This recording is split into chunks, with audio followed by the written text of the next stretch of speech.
Hello दोस्तों, नमस्कार। आप सभी का स्वागत है आपके अपने यूट्यूब चैनल स्टडी विथ चांदनी में। जैसा कि दोस्तों आप सभी जानते हैं कि इस चैनल के माध्यम से आपको लेटेस्ट अपडेट प्रोवाइड कराई जाती है, फिर चाहे आपका एग्ज़ाम हो, रिजल्ट हो या किसी भी वैकेंसी से संबंधित हो। तो आइए दोस्तों, आज का वीडियो देखते हैं क्या नई अपडेट है। इसके साथ ही अगर अभी तक आपने चैनल को सब्सक्राइब नहीं किया है तो कर दीजिए, ताकि जब भी मैं लेटेस्ट अपडेट पर वीडियो अपलोड करूं उसका नोटिफिकेशन आप तक आसानी से पहुंच सके और आप उस चीज़ से अवगत हो सकें। सो फ्रेंड्स, बात कर लेते हैं यहाँ की अपडेट की। तो अपडेट आ रही है यूपी ट्रिपल एससी की तरफ से। दोस्तों, साल 2022 की यूपी ट्रिपल एससी ने दूसरी बहुत ही बड़ी भर्ती जारी कर दी है। दोस्तों, दूसरी मैं इसलिए कहूँगी क्योंकि ये साल का दूसरा विज्ञापन है। यहाँ पर आप सबसे पहले देखिए विज्ञापन संख्या 02 परीक्षा/2022। दोस्तों, साल का ये दूसरा विज्ञापन जारी किया है यूपी ट्रिपल एससी ने। पहला आपका 5 तारीख को लेखपाल के पदों के संबंध में नोटिफिकेशन जारी हुआ था। दोस्तों, प्रत्येक वर्ष ये आपका विज्ञापन संख्या इसी क्रम में आगे बढ़ता रहता है। तो उसी हिसाब से ये आपका विज्ञापन संख्या हुआ 02। इसके बाद दोस्तों यहाँ पर पदों के संबंध में बात कर लेते हैं। आपके जो पद हैं वो अनुदेशक के हैं। अब यहाँ पर मैं बात करूँगी इंपॉर्टेंट डेट्स की कि क्या इसकी डेट ऑफ स्टार्ट है और क्या डेट ऑफ कंप्लीशन है। दोस्तों, इस फॉर्म की स्टार्टिंग डेट है आपकी 18 जनवरी 2022। 18 तारीख से आप इस फॉर्म को फिल कर सकते हैं। इसकी जो लास्ट डेट दी है वो 8 फरवरी 2022 तक आप भर पाएंगे। ठीक है। इसके बाद जो संशोधन की तिथि दी हुई है वो 15 फरवरी 2022 दी हुई है। सो फ्रेंड्स, ये रहा आपका डेट से संबंधित कुछ इंपॉर्टेंट पॉइंट्स जो मैंने आपसे शेयर कर दी हैं। आगे देख लेते हैं दोस्तों। यहाँ पर आगे लिखा हुआ है पेट से संबंधित महत्वपूर्ण बातें। दोस्तों, आप सभी को पता होगा इन दिनों जो भी यूपी ट्रिपल एससी वैकेंसी निकाल रहा है उसमें पेट आपका अनिवार्य रूप से मान्य किया हुआ है। सो फ्रेंड्स, उसी के संबंध में ये जो आपकी अनुदेशक की भर्ती आई है इसमें भी आपका पेट 100% आपके पास होना ही चाहिए। तो यहाँ पर लिखा हुआ है जो भी अभ्यर्थी पेट 2021 में सम्मिलित हुए हैं वही आपका अनुदेशक की भर्ती वाला फॉर्म भरने के लिए एलिजिबल होंगे। बात करें दोस्तों अगर परसेंटाइल की, तो आप देख सकते हैं इस पूरे बॉक्स में कोई भी परसेंटाइल का वर्णन नहीं किया गया है। दोस्तों, यहाँ पर इन्होंने परसेंटाइल का कोई भी ब्यौरा नहीं दिया हुआ है। सिर्फ इन्होंने इतनी बात लिखी है कि पेट 2021 में जो भी विद्यार्थी सम्मिलित हुए हैं वही इस विज्ञापन में साझा कर सकते हैं। ठीक है फ्रेंड्स। इसके बाद दोस्तों देख लेते हैं, यहाँ पर लिखा हुआ है ऑनलाइन आवेदन करने के लिए अभ्यर्थियों के लिए आवश्यक सूचना। इसमें दोस्तों यही बता रहे हैं कि जो भी आप फॉर्म भरेंगे वो ऑनलाइन ही एक्सेप्ट होगा, अदर माध्यम से आपका फॉर्म एक्सेप्ट नहीं होगा। फ्रेंड्स, इसके बाद देख लेते हैं नंबर 2 पर आवेदन की प्रक्रिया। आवेदन की प्रक्रिया के अंतर्गत इन्होंने वेबसाइट दे दी है upsc.gov.in के होम पेज पर जाना है और आपको स्टेप बाय स्टेप जो भी इसमें स्टेप लिखे हुए हैं उनको फॉलो करके सक्सेसफुली फॉर्म को सबमिट कर देना है। दोस्तों, इस फॉर्म को अप्लाई करने से पहले इस PDF को आप बारीकी से एक बार रीड जरूर करिएगा। इस वीडियो के माध्यम से मैं आपको सिर्फ इंपॉर्टेंट पॉइंट्स ही बता रही हूँ। अप्लाई करने से पहले एक बार आप इसको अच्छे से रीड कर लीजिएगा। साथ ही अगर ये PDF आपको चाहिए तो टेलीग्राम ग्रुप है जिसका लिंक मैंने डिस्क्रिप्शन बॉक्स में दे दिया है, वहाँ जा करके आप इसको डाउनलोड कर सकते हैं। साथ ही छोटी बड़ी जानकारी डेली बेसिस के करंट अफेयर भी टेलीग्राम ग्रुप से आप प्राप्त कर सकते हैं। दोस्तों, इसके साथ ही आपका लिखा हुआ है पेट से संबंधित कुछ और जानकारी कि कैसे आप इस फॉर्म को जब आवेदन करेंगे तो वहाँ पर आपको लॉगिन करना पड़ेगा। तो सबसे पहले जो आपका पेट से संबंधित पर्सनल डिटेल है वो आपको क्या भरनी पड़ेगी। पेट 2021 में जो आपका रजिस्ट्रेशन नंबर था वो, जन्म तिथि, लिंग, उत्तर प्रदेश का मूल निवासी, श्रेणी, आप ये सारा विवरण भर के तब लॉगिन कर सकते हैं। नंबर 2 पे लिखा हुआ है जो भी आप पेट 2000 परीक्षा में जो भी मोबाइल नंबर आपने रजिस्ट्रेशन कराया था उसमें आपका एक OTP आएगा, उस OTP को डालकर आप वेबसाइट में लॉगिन कर सकते हैं। तो जब तक आपके पास पेट की ये वाली डिटेल नहीं होगी आपका अनुदेशक का फॉर्म नहीं भर सकता। ठीक है। इसके बाद दोस्तों यहाँ पर पूरी आवेदन के और भी क्रम लिखे हुए हैं, आप इनको देख लीजिएगा। इसके बाद दोस्तों लिखा हुआ है फोटो हस्ताक्षर आपको किस तरीके से अपलोड करना है एंड अदर डिटेल्स भी आप इसको देख लीजिएगा। इसके बाद दोस्तों यहाँ पर फीस स्ट्रक्चर भी दिया हुआ है कि किस तरीके से आप SBI के थ्रू फॉर्म भर सकते हैं। फीस की डिटेलिंग यहाँ पर देख सकते हैं। यूपी ट्रिपल एससी चूँकि बहुत ही कम फीस लेता है, मात्र 25 रुपये यहाँ पर फीस दी हुई है हर कैटेगरी की। ठीक है। इसके बाद आगे बढ़ लेते हैं। यहाँ पर सारी चीज़ें लिखी हुई हैं कि किस तरीके से आपको प्रिंट लेना है, सारा स्टेप इन्होंने खोल दिया है। उसके बाद आगे देख लेते हैं संशोधन में। जब आप फॉर्म भरेंगे तो जो भी आपसे गलती होंगी उनमें आप करेक्शन क्या क्या कर सकते हैं, जैसे कि आपका नाम में गलती हो जाए, पिता के नाम में, एड्रेस वगैरह में, ठीक है, जेंडर में, इस तरीके से जो भी आपका करेक्शन है वो यहाँ पर दिया हुआ है कि आपका इन चीज़ों में करेक्शन हो सकता है। दोस्तों, यहाँ पर फाइनली आप देख सकते हैं वैकेंसी की छोटी सी समरी दे दी है।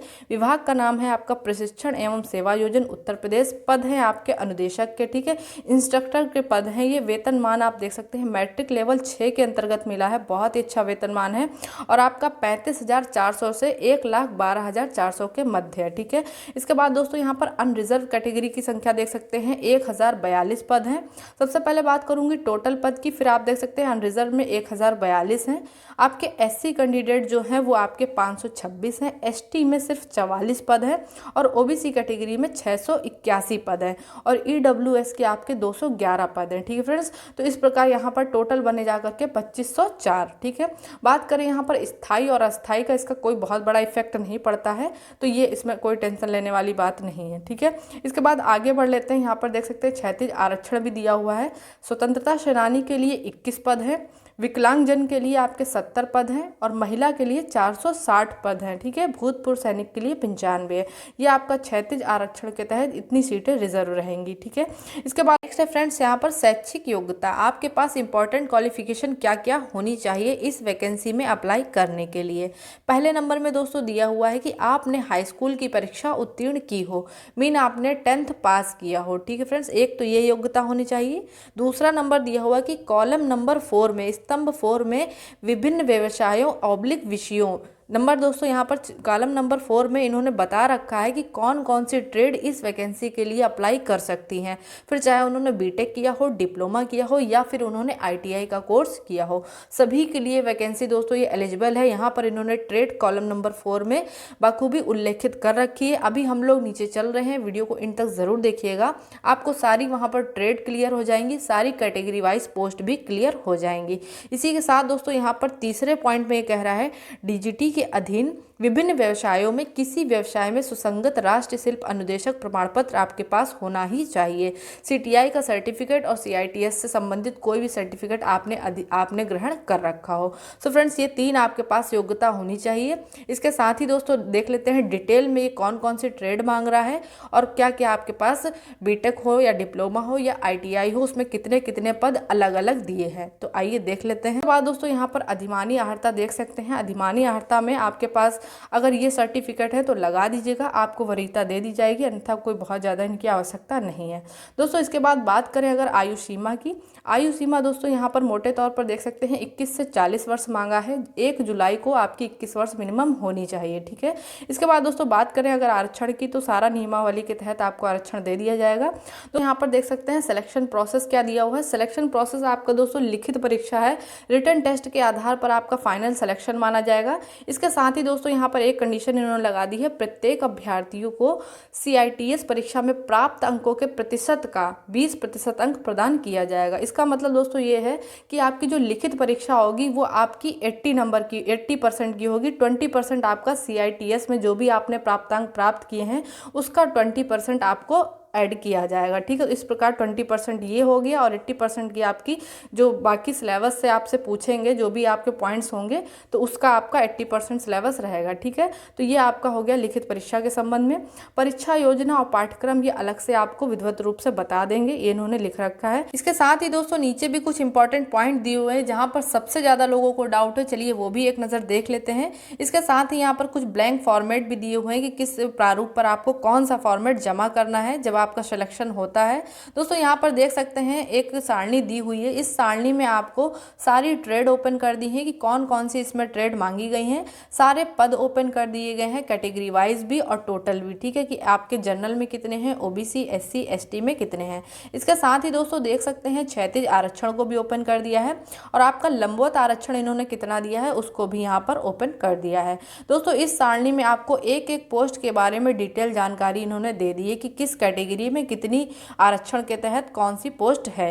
दोस्तों सबसे ज़्यादा जो डाउट है बच्चों को वो यहीं पर है कि आपकी जो शैक्षिक योग्यता है वो बेसिकली होनी क्या क्या चाहिए। तो यहाँ पर आप एक ही बार में सारी चीज़ें क्लियर कर लेंगे।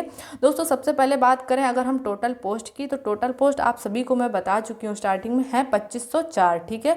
2504 तो दोस्तों ये टोटल हो गई। अब किसमें कितने पोस्ट हैं यहाँ पर आप देख सकते हैं, जैसे कि एग्जाम्पल आप यहाँ पर देख सकते हैं फोरमैन अनुदेशक के 748 पद हैं। ठीक है। इसके साथ ही दोस्तों यहाँ पर देख सकते हैं जो पहली ट्रेड है, पहली ट्रेड आपकी फिटर है। फिटर के लिए इन्होंने पद दिए हैं 479 पदों के सापेक्ष यहाँ पर जो शैक्षिक योग्यता मांगी गई है वो यहाँ पर 3 पॉइंट्स में इन्होंने दिया हुआ है। पहला पॉइंट्स मैं आपको पूरी तरीके से क्लियर कर रही हूँ।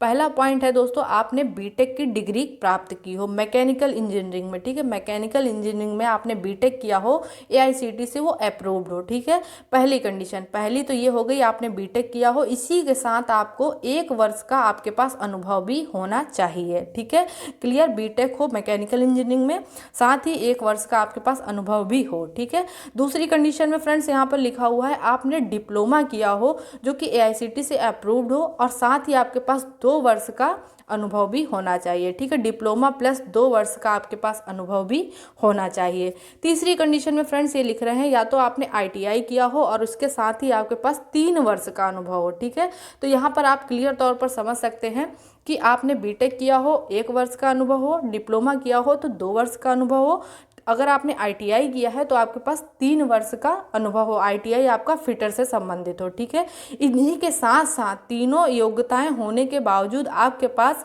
CTI का सर्टिफिकेट होना अनिवार्य है पूर्ण रूप से। ठीक है, इन तीनों योग्यताओं के साथ साथ आपके पास CTI का सर्टिफिकेट भी होना चाहिए, तभी आप इस फॉर्म को भरने के लिए एलिजिबल हैं, अन्यथा आप नहीं हैं। ठीक है, इसके साथ ही दोस्तों यहाँ पर जो अनिवार्य अर्हता दी हुई है DGT के अधीन किसी पाठ्यभेद में सुसंगत राष्ट्रीय शिल्प अनुदेशक प्रमाण पत्र, वो CTI के ही संबंध में ये कह रहा है कि CTI या CITS आपके पास सर्टिफिकेट होना ही चाहिए। इसके साथ दोस्तों अगला जो है, अगला देख सकते हैं वेल्डर है। टोटल पद हैं आपके 441। ठीक है, इसमें भी जो पहली क्वालिफिकेशन है वो आपने बीटेक किया हो जो कि AICTE से अप्रूव्ड हो, साथ में 1 साल का अनुभव हो और इन ब्रांचों से आपने बीटेक किया हो। जैसे यहाँ देख सकते हैं मैकेनिकल मेट्रोलॉजी प्रोडक्शन इंजीनियर में आपने बीटेक किया हो। ठीक है, और 1 साल का आपके पास अनुभव भी होना चाहिए। इसी के साथ देख सकते हैं 3 वर्ष का डिप्लोमा हो। ठीक है, उसके साथ आपको 2 साल का अनुभव भी होना चाहिए। यहाँ पर ITI के साथ 3 साल का अनुभव इन्होंने मांगा है। इसी के साथ में आपके पास CTI या CITS का सर्टिफिकेट भी होना चाहिए। दोस्तों इसी प्रकार ये सारी लिस्ट है, आप पढ़ लीजिएगा। दोस्तों सारी लगभग ब्रांचें इसमें दी हुई हैं, आप अपनी ब्रांच बिल्कुल डिटेल में जब PDF पढ़िएगा तो देख लीजिएगा। साथ ही मैं आपको ले चलती हूँ, यहाँ पर सिविल वालों के लिए भी कुछ चीज़ें हैं वो मैं आपको दिखाना चाहूँगी। यहाँ पर देख सकते हैं सर्वेयर में। ठीक है, यहाँ 19 नंबर का दिया हुआ है सर्वेयर। सर्वेयर में आप देख सकते हैं आपने बीटेक किया हो सर्वे इंजीनियरिंग में या सिविल इंजीनियरिंग में। ठीक है, इसके साथ ही आपके पास 1 वर्ष का अनुभव होना चाहिए। पद हैं टोटल 23। ठीक है, इसी प्रकार आपका जो सिविल इंजीनियरिंग में आपने डिप्लोमा किया हो और आपके पास 2 वर्ष का अनुभव होना चाहिए। इसी प्रकार आपने जो ITI किया हो वो भी आपने सर्वेयर व्यवसाय से किया हो और 3 साल का आपके पास अनुभव होना चाहिए। इन्हीं के साथ दोस्तों जो लगा हुआ है वो CTI सर्टिफिकेट भी अधिक अनिवार्य रूप से होना चाहिए। ठीक है, CTI या CITS का सर्टिफिकेट आपके पास होना ही चाहिए, तभी आप अप्लाई कर सकते हैं। दूसरा दोस्तों यहाँ पर लिखा हुआ है ड्राफ्टमैन सिविल के लिए। सिविल वालों के 182 पद है इसके लिए। इन्होंने जो डिग्री की मांगी है वो सिविल इंजीनियरिंग में मांगी है। डिप्लोमा भी जो मांगा है इन्होंने सिविल इंजीनियरिंग के लिए मांगा है, और साथ ही साथ इन्होंने जो ITI मांगा है वो ड्राफ्टमैन सिविल में ही मांगा है। वही कंडीशन है कि पहला 1 साल का अनुभव मांगा है, 2 साल का अनुभव मांगा है और 3 साल का अनुभव मांगा है। इन्हीं के साथ साथ आपके पास CTI का सर्टिफिकेट होना ज़रूरी है। ठीक है फ्रेंड्स, तो आई होप सो आपको सारी क्वालिफिकेशन क्लियर हो गई होगी। साथ ही दोस्तों यहाँ पर देख सकते हैं इंजीनियरिंग ड्राइंग एक ऐसा है जिसमें आपने किसी भी क्षेत्र में इंजीनियरिंग करी हो, बीटेक किया हो। यहाँ पर इन्होंने कोई ट्रेड नहीं खोली है कि आपने मैकेनिकल से, इलेक्ट्रिकल से, सिविल से किया हो, कुछ भी नहीं। बस आपने यहाँ पर दे दिया है कि आपने बीटेक किया हो जो कि AICTE से अप्रूव्ड हो, 1 साल का अनुभव हो और किसी भी क्षेत्र में किया हो। ठीक है, तो ये इंजीनियरिंग ड्राइंग वालों के लिए हैं, 331 पद हैं। ठीक है, सो फ्रेंड्स आई होप आपको वीडियो पसंद आया होगा।